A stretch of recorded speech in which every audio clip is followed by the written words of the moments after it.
سورہ فاتحہ 100 مرتبہ پڑھ کر جو دعا مانگی جائے وہ قبول ہوتی ہے۔ سورہ بقرہ کی تلاوت سے شیطان گھر سے بھاگ جاتا ہے۔ آیت الکرسی پڑھنے سے محتاجی دور ہوتی ہے۔ سورہ کہف کو ہمیشہ پڑھنے والا دجال کے فتنوں سے محفوظ رہے گا۔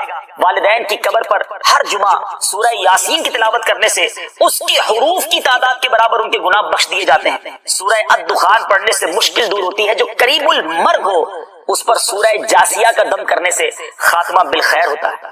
سورہ حجرات کا پڑھنا اور دم کر کے پینا گھر میں خیر و برکت کے لیے مفید ہے۔ سورہ قاف پڑھنے سے جو باغ ہوتے ہیں ان کے پھلوں میں کثرت ہوتی ہے۔ سبحان اللہ۔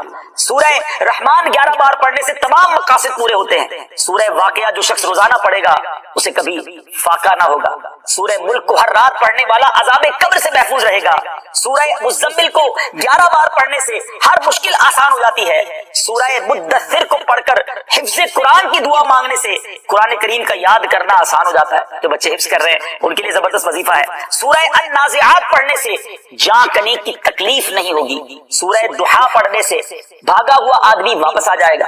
سورہ علم نشرح کو جس مال پر پڑھ دیا جائے اس میں خوب برکت ہوتی ہے۔ سورہ تین والزیتون جو ہے 3 مرتبہ پڑھنے سے اخلاق و کردار بہتر ہوتے ہیں۔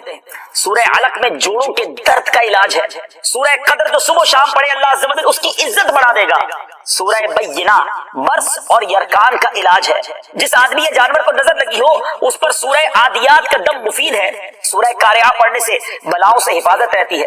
سورہ تکاثر کو 300 بار پڑھنے سے جلد قرض ادا ہو جاتا ہے۔ کئی لوگ کہتے ہیں جناب قرض بہت ہے چلے قرآن کا وظیفہ لے لیں، الہاکم التکاثر۔ یہ جو سورت ہے 300 بار پڑھنے سے بہت جلد قرض اتر جاتا ہے۔ سورہ عصر پڑھنے سے غم دور ہو جاتا ہے۔ سورہ ہمزہ اور سورہ فیل دشمن کے شر سے حفاظت کے لیے اور سورہ قریش جان کی حفاظت کے لیے بڑی مجرب ہے، بڑا کمال کا وظیفہ ہے۔ سورہ ماعون بڑی مشکل کے وقت میں پڑھنا بہت مفید ہے۔ سورہ کوثر کی تلاوت سے بے اولاد صاحب اولاد ہو جاتا ہے۔ کئی بے اولاد بھی وظائف مانگ رہے ہوتے ہیں۔ سورہ کافرون چوتھائی قرآن کے برابر ہے۔ سورہ زلزال نصف قرآن کے برابر ہے۔ سورہ اخلاص تہائی قرآن کے برابر ہے۔ اور سورہ فلق اور سورہ ناس سے جن اور شیطان اور حاسدوں کے شر سے حفاظت رہتی ہے۔ پھر کیوں نہ ہم قرآن سے دوستی کر لیں، کیوں نہ قرآن کو اپنا ورد بنا لیں۔ Cholesterol, blood pressure, sugar test کرواتے ہو نا، صحت کے لیے ٹیسٹ کرانا چاہیے، اچھی بات، لیکن ہم ان بیماریوں کے بارے میں بہت زیادہ کانشیس ہیں۔ میرا سوال ہے یہ بیماریاں کیا بگاڑ لیں گی آپ کا؟ اینڈ آف دا ڈے جان لے لیں گی نا۔ میں اس بیماری کا ذکر کر رہا ہوں جو اگر دل پہ بس گئی تو ایمان لے لے۔ بتاؤ کون سی خطرناک بیماری ایمان لینے والی نا؟ Nobody try to understand، کوئی اس کو ڈائگنوز کرنے کے لیے بھی تیار نہیں ہے۔ اس پوری کائنات میں سب سے پہلا جو گناہ ہوا، فرسٹ ایور سن، سب سے پہلا گناہ وہ کیا تھا؟ تکبر ہی تھا۔ شیطان نے سجدہ نہیں کیا تھا نا، اللہ میں اس سے بہتر ہوں، I am best، خلقتنی من نار وخلقتہ من طین، اللہ تو نے مجھے آگ سے بنایا، اسے مٹی سے بنایا، حضرت آدم کو۔ شیطان نے بڑی عبادتیں کی، بڑا علم بھی تھا، فرشتوں کا استاد تھا، جنت کا خزانچی تھا، once in a lifetime اس نے تکبر کیا، ساری عبادتیں برباد، نورانیت چہرے کی چھین لی گئی، اللہ کی بارگاہ سے مردود قرار دے دیا گیا۔ مجھے ایک بات بتاؤ، جس نے ایک بار تکبر کیا اس کا یہ حال ہوا، جو روز تکبر، جو بار بار تکبر کرتا ہے اس کا کیا بنے گا؟ انہ لا يحب المستكبرین، بے شک وہ مغروروں کو پسند نہیں فرماتا۔ اور ایک حدیث تو بچپن سے آپ نے سنی ہوگی نا، کہ جس کے دل میں رائی کے دانے کے برابر تکبر ہو۔ رائی کا دانہ بہت چھوٹا سا ہوتا ہے، ڈاٹ، نقطہ، اس کا مطلب یہ ہوا کہ اتنا سا بھی تکبر جس کے دل میں ہوگا نا، اللہ کے نبی علیہ السلام فرماتے ہیں کہ وہ جنت میں نہیں جائے گا۔ اب سوچئے جس کا دل بھرا ہوا ہے تکبر سے، اس کا تو پتہ نہیں کیا حال ہوگا۔ رائی کے دانے کے برابر تکبر بھی ایکسیپٹیبل نہیں ہے۔ یہ بات انڈرسٹینڈ ہو گئی کہ بڑا گناہ ہے، کائنات میں ہونے والا بھی سب سے پہلا گناہ ہے اور کبیرہ گناہوں میں سے گناہ ہے۔ ایک بہت ہی خوبصورت حدیث پاک ہے، میرے آقا علیہ السلام فرماتے ہیں من صلی علیہ صلاۃ واحدۃ صلی اللہ علیہ عشرہ، جو کوئی شخص مجھ پر ایک بار درود پاک پڑھے اللہ کریم اس پر اپنی 10 رحمتیں نازل فرماتا۔ من صلی علیہ عشرا صلی اللہ علیہ مئۃ، جو مجھ پر 10 بار درود پاک پڑھے رب کریم اس پر 100 رحمتیں نازل فرماتا ہے۔ من صلی علیہ مئۃ صلی اللہ علیہ الفا، جو مجھ پر 100 بار درود پاک پڑھے اللہ اس پر 1000 رحمتیں نازل فرماتا ہے۔ کاروباری لوگ بیٹھے ہیں، ہم نارملی اپنے سرمایہ کو ملٹیپل کرنے کی کوشش کر رہے ہوتے ہیں، اس کی ملٹیپلیکیشن دیکھیے، 1 درود 10 رحمتیں، 10 درود 100 رحمتیں، 100 درود 1000 رحمتیں۔ اگر میں اور آپ چاہتے ہیں کہ دن رات مجھ پر رحمتوں کی برسات رہے، میری سیکیورٹی رہے، میں گھر سے جاؤں تو خیر سے جاؤں، خیر سے واپس آؤں، تو درود پاک کو اپنا ورد بنائیے۔ مگر اس حدیث کا جو اگلا پارٹ ہے نا وہ اور